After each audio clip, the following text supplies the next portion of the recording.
Good morning. 안녕하세요. 오늘도 귀한 하루가 시작되었습니다. 올해 마지막 달인 12월입니다. 예수님의 탄생을 감사함으로 기다리는 은혜로운 대림절이 되기를 소망합니다. 오늘 본문 시편 37편 1절에서 11절의 말씀을 읽겠습니다. 악을 행하는 자들 때문에 불평하지 말며 불의를 행하는 자들을 시기하지 말지어다. 그들은 풀과 같이 속히 배임을 당할 것이며 푸른 채소같이 쇠잔할 것이미로다. 여호와를 의뢰하고 선을 행하라. 땅에 머무는 동안 그의 성실을 먹을거리로 삼을지어다. 또 여호와를 기뻐하라. 그가 내 마음의 소원을 내게 이루어 주시리로다. 내 길을 여호와께 맡기라. 그를 의지하면 그가 이루시고 내 의를 빛같이 나타내시며 내 공의를 정오의 빛같이 하시리로다. 여호와 앞에 잠잠하고 참고 기다리라. 자기 길이 형통하며 악한 꾀를 이루는 자 때문에 불평하지 말지어다. 분을 그치고 노를 버리며 불평하지 말라. 오히려 악을 만들 뿐이라. 진실로 악을 행하는 자들은 끊어질 것이나 여호와를 소망하는 자들은 땅을 차지하리로다. 잠시 후에는 악인이 없어지리니 내가 그곳을 자세히 살필지라도 없을지로다. 그러나 온유한 자들은 땅을 차지하며 풍성한 화평으로 즐거워하리로다. 아멘. 우리는 인생을 살아갈 때에 하나님께서 지으신 에덴 동산과 같은 곳에서 사는 것이 아니라 죄악이 가득한 세상에서 살아가고 있다는 것을 알고 있습니다. 그 말은 우리가 악의 한 가운데서 살고 있다고 해도 과언이 아닌데요. 죄로 인해서 우리의 삶이 흔들리고 또 마음의 평강이 깨어지는 가운데 살아가는 것이 현재 우리의 모습일 수 있다는 것입니다. 오늘 본문에서 다윗은 우리의 인생 가운데서 악한 자들의 성공이나 그 번성하는 모습을 바라보면서 그 모습을 바라볼 때에 부러워하거나 또 시기하지 말라 하는 말씀을 하고 있습니다. 왜냐하면 그것이 하나님이 보시기에 선한 것이 아니기 때문에 그렇기도 하지만 사실 우리도 그와 같은 유혹을 받고 있는 존재임을 알기 때문입니다. 그러면 이런 상황 속에서 우리는 어떻게 살아가야 하는가? 우리가 어떠한 마음으로 또 어떠한 그런 믿음의 백성으로서 살아가야 하는가 하는 그 가르침을 다윗은 이 본문 가운데서 가르쳐 주고 있습니다. 1절 말씀을 보면 악을 행하는 자들 때문에 불평하지 말며 불의를 행하는 자들을 시기하지 말지어다 라고 말하고 있습니다. 우리의 삶과 분리할 수 없는 그런 악을 대하는 태도, 불의를 대하는 우리의 태도는 어떠해야 할지 생각해 보게 합니다. 믿음의 백성으로서 악을 대하는 태도를 생각해 보면 악을 미워하고 또 담대한 마음으로 맞서 물리치고자 하는 그런 마음이 있어야 할 것입니다. 하나님이 보시기에 선한 것이 아니라면 그 모양조차도 버리고 따르지 않아야 할 것입니다. 그런데 1절 말씀을 보면 우리가 그렇지 않다는 것입니다. 악을 행하고 불의를 행하는 자를 보면 오히려 시기하고 불평한다는 것입니다. 악을 볼 때에 잘못되었다라고 인식하는 것이 옳은 일인데 오히려 그것을 보면서 불평을 하게 되고 또 그것을 보면서 시기를 하게 되는 그러한 우리의 모습들이 있다는 것입니다. 그것은 아마도 그 악을 행하는 사람들이 악하게 끝나는 것이 아니라 악을 행하면서도 잘 되는 그런 모습들을 우리가 보게 되기 때문일 것입니다. 그렇기 때문에 우리에게는 불편한 마음이 생기고 오히려 미워하면서도 또 그것에 대해서 시기하는 그런 모습으로 나오는 그런 모습을 보게 된다는 것입니다. 어찌 보면 우리 자신들도 그런 불의한 행동을 보면서 우리의 마음들이 흔들리고 있다는 것입니다. 그러니 악을 행하면서 잘 되는 자들을 볼 때에 안타까운 마음으로 바라보는 것이 아니라 그들을 탓하는 마음이 생기고 그들을 원망하는 마음이 생기고 또 때로는 시기하는 마음조차도 생긴다는 것입니다. 그러나 다윗은 우리의 마음이 이런 시기하는 마음에 머물러서는 안 된다라는 것을 말하고 있습니다. 2절의 말씀에 이 악의 존재에 대해서 표현하기를 그들은 풀과 같이 속히 배임을 당할 것이며 푸른 채소들 같이 쇠잔할 것이다 라고 말하고 있습니다. 악은 영원하지 않다는 것입니다. 그들이 망할 것은 하나님이 이미 알고 계신다는 것입니다. 이미 베어진 풀과 같이 잠시 후면 시들어 버릴 것이고 또 잠시 후면 쇠잔해 버릴 그런 존재라는 것입니다. 그러니 영원하지도 않은 선하지도 않은 이 악에 대하여 시기하며 불평하는 마음, 그런 흔들리는 마음을 버려야 한다라는 말인 것입니다. 그렇다면 우리는 이런 악이 성공하는 것 같은 그런 이 세상 가운데서 어떻게 승리할 수 있을까 고민하게 되는데 그런 말씀이 3절, 4절, 5절 말씀에 기록되면서 믿음의 백성들이 어떠한 지혜를 가지고 또 어떠한 가르침을 가지고 살아야 할지 기록되고 있습니다. 3절 말씀을 보면 사람을 바라보지 말고 여호와를 바라보라라는 말씀을 하고 있습니다. 악을 행하면서 살아가는 사람들을 주목하지 말고 여호와를 의뢰하라는 것입니다. 여호와를 바라보지 않으면 이 악한 세상에서 선을 이길 방법, 악을 이길 방법이 없습니다. 여호와를 바라보지 않으면 승리할 방법이 없다는 것입니다. 의뢰하라, 여호와를 의뢰하라 하는 이 원어의 말씀은 본래의 그 뜻에 서둘러 피하다라는 의미가 있습니다. 우리가 하나님의 택한 백성인 것을 기억하고 하나님께서 우리의 삶을 인도해 주실 것을 신뢰하면서 악한 자들이 승리하는 것을 바라볼 때에 우리 또한 그런 유혹을 받을 때에 하나님께로 서둘러 피하라는 것입니다. 우리의 의지가 필요합니다. 하나님께 서둘러 피하는 그런 결단이 필요한 것입니다. 그것이 하나님이 기뻐하실 믿음의 결단이고 그것이 하나님을 의뢰하며 살아가는 그런 결단의 모습인 것입니다. 그러면서 3절 후반부에는 이 땅에서 그의 성실을 먹을거리로 삼을지어다라고 기록되고 있습니다. 이 부분의 영어 번역을 보면은 enjoy safe pasture 이라고 나와 있는데 하나님께서 신실하심으로 우리를 돌보아 주신다라고 이해할 수 있겠습니다. 선한 목자 되신 하나님께서 그 드넓은 초장에서 양떼된 우리를 먹이며 안전하게 돌봐주시는 것처럼 하나님이 인도하시고 하나님이 우리를 승리 가운데 이끌어 주실 것이다 라는 것을 믿으며 살라 하는 것입니다. 하나님을 의뢰하면서 살아가는 그곳이 안전하고 하나님을 의뢰하면서 살아가는 그곳이 평안한 곳이다라는 말씀입니다. 곧 배임을 당해서 사라질 풀과 같은 것에 마음이 흔들릴 것이 아니라 선하신 목자 되신 우리 여호와 하나님을 따르면서 우리를 성실하심으로 돌보아 주시는 그 하나님을 의지하며 살아가라는 말씀이 될 것입니다. 두 번째로 여호와를 기뻐하라는 것입니다. 4절 말씀에 또 여호와를 기뻐하라.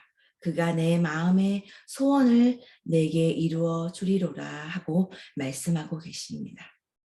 이것은 하나님을 의뢰하는 그 단계에서 한 단계 더 나아간 믿음의 모습이 아닐까 생각이 됩니다. 여호와를 의뢰하되 이제는 여호와로 인하여서 기뻐하는 삶을 사는 모습입니다. 여호와를 의뢰하는 것이 우리의 그 믿음의 결단이라고 한다면 여호와로 인하여 기뻐하는 것은 실제로 우리의 삶 속에서 하나님과의 그 인격적인 만남 속에 하나님과의 그 인격적인 관계 속에서 믿음의 결단대로 행하며 열매 맺는 그런 삶의 모습일 것입니다. 사람을 바라보는 것이 아니라 하나님을 바라볼 때에 악인의 성공을 바라보는 것이 아니라 하나님을 바라보는 삶을 살 때에 여호와를 우리와 함께 하시는 그 여호와를 기뻐하는 그런 삶을 살게 될 것이다 라는 말입니다.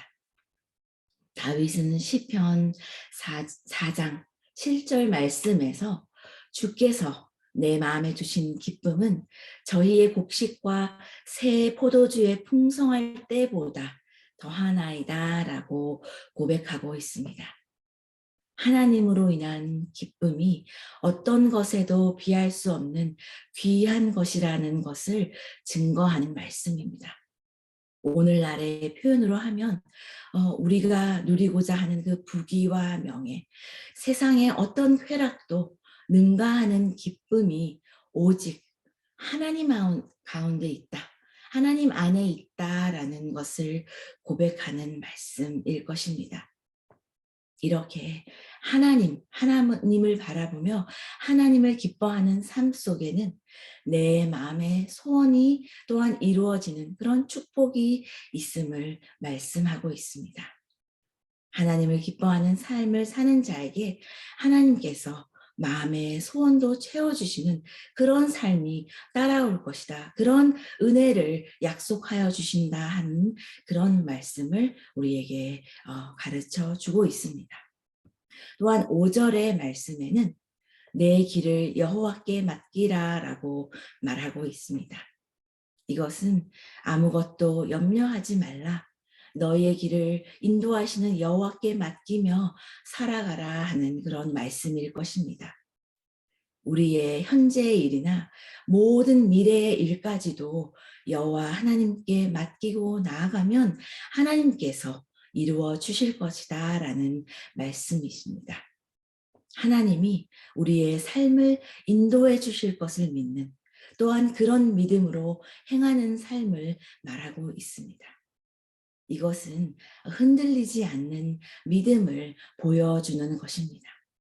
내 옆에서 악이 횡행하고 악인이 오히려 잘 되는 것 같고 높아지는 것 같은 그런 모습을 목도할지라도 여호와께 내 길을 맡기며 여호와를 바라보며 담대하게 살아갈 때에 하나님께서는 우리의 길을 인도하여 주시고 우리의 모든 것을 이루어 주신다라는 그 말씀을 우리에게 전해주고 있습니다. 여호와께서 우리의 삶의 모든 것을 인도하여 주시고 이루어 주신다면 그보다 더 큰 은혜가 어디에 있겠습니까? 물론 우리는 인생인지라 여호와를 의뢰하고 여호와를 기뻐하고 또 여호와께 우리의 길을 맡기는 삶을 산다고 할지라도 우리의 믿음을 흔드는 유혹을 받을 때가 종종 있습니다.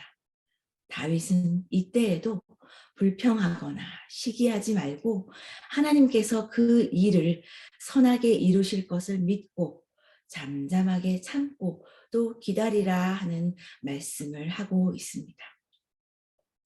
분을 그치고 노를 버리며 불평하지 말라라는 그런 말을 하고 있는 것은 악이 영원히 승리하지 않을 것이라는 악이 영원히 승리하지 않을 것을 알기 때문입니다. 악이 영원히 승리한다면 우리가 이 땅에서 선을 행하며 살아야 할 이유가 어디에 있겠습니까? 그러나 선하신 하나님을 바라보면서 그분이 우리와 함께 하신 선하신 하나님이라는 것을 확신한다면 이 악한 세상에서 선을, 악을 선으로 이겨낼 용기를 얻을 수 있을 것이다 라는 말씀입니다. 9절 말씀은 우리가 하나님을 바라보는 그런 삶을 살아갈 때에 우리에게 결론적으로 주는 말씀이 될 것이라고 생각됩니다. 진실로 악을 행하는 자들은 끊어질 것이나 여호와를 소망하는 자들은 땅을 차지하리로다 하는 말씀입니다. 악은 곧 시든 풀과 같을 것이지만 하나님의 백성은 하나님과 같이 그 영원한 땅에 거할 것이다 라는 말씀입니다. 분명히 악이 그치고 악행하는 자들이 끊어질 때를 볼 것이다 라는 말입니다. 여호와를 소망하는 자들이 승리의 기쁨을 누리는 때가 올 것이라는 말입니다. 여호와를 바라보면서 온유함으로 기다린 자들이 하나님의 화평 가운데 즐거워하며 하나님의 유업을 받게 될 것이다 라는 말씀입니다. 우리의 삶에서 악인이 성공하는 것 같은 것을 볼 때에도 낙심하거나 괴로워하지 말아야 할 것입니다. 그들의 번영은 순간이기 때문에 이미 베어진 풀과 같이 곧 시들어 버리고 곧 사라질 것을 기억해야 할 것입니다. 그러나 여호와를 의뢰하고 여호와를 기뻐하고 또 우리의 길을 여호와께 맡기며 살아가는 그런 삶을 살아가는 자들에게는 하나님께서 그가 계획하신 일들을 우리의 인생 가운데서 온전히 이루어 주실 것을 경험하게 될 것입니다. 하나님을 신뢰하는 백성은 악한 자들이 형통하는 것을 보며 실족하지 않습니다. 오직 하나님을 바라보면서 살아갈 때에 우리를 위하여 공의를 베풀어 주시는 하나님의 축복을 의지하며 또 그 축복을 누리게 될 것입니다. 하나님을 신뢰한다는 것, 의뢰한다는 것, 그것은 든든한 믿음의 세계로 들어가는 것입니다. 이 믿음의 세계가 오늘 우리의 현실이 되기를 원합니다. 그리하여 하나님이 우리와 함께 하실 때, 선하신 하나님이 우리와 함께 하실 때 우리의 소원하는 바가 하나님 뜻 가운데서 이루어지며 또 우리의 발걸음이 하나님 가운데서 인도되어지는 그런 기쁨의 삶을 살게 될 것입니다. 우리 안에 이 소망을 품기를 원합니다. 이 소망을 품고 잠잠히 평안 가운데 기다릴 때에 우리는 하나님 가운데 그 땅을 유업으로 받을 것이며 우리의 삶을 화평 가운데 주장하시는 하나님을 바라보게 될 것입니다. 기도하겠습니다. 하나님 아버지, 우리가 선하신 하나님을 바라보는 삶을 살게 해 주시옵소서. 세상의 가치가, 세상의 성공이 우리를 유혹한다 할지라도 반드시 하나님께서 우리를 영원한 승리로 이끌어 주실 것을 믿고 나아가게 하여 주시옵소서. 하나님을 바라보며 흔들리지 않는 믿음을 가지고 살아가는 우리들이 될 수 있도록 인도하여 주시옵소서. 예수님의 이름으로 기도합니다. 아멘. 네, 기도의 제목을 나누겠습니다. 오늘의 말씀을 기억하며 기도해 주시고 특별히 우리가 교회의 절기로서는 대림절 기간이 시작되었습니다. 연말이 다가오면서 우리의 마음이 분주해질 수 있는데 예수님의 탄생을 감사하며 기다리는 그 은혜로운 시간이 될 수 있도록 기도해 주시기를 원합니다. 모든 예배를 위하여 기도해 주시기를 원합니다. 모든 세대가 드리는 그 예배 가운데 하나님께서 영광을 받으시고 우리가 하나님께 진실된 예배로 영광을 올려드리는 예배가 될 수 있도록 기도해 주시기를 원합니다. 마지막으로 많은 그런 어려움 가운데 있는 성도님들을 위해서 기도해 주시기를 원합니다. 병을 앓고 있는 성도님들 가운데 하나님의 치유의 역사가 일어날 수 있도록 기도해 주시고, 또한 많은 기도의 제목을 가지고 눈물의 그런 기도를 드리는 성도님들을 기억하시면서 우리도 함께 중보하며 기도하며 또 나아가기를 원합니다. 다 함께 기도하면서 일상으로 나아가시겠습니다.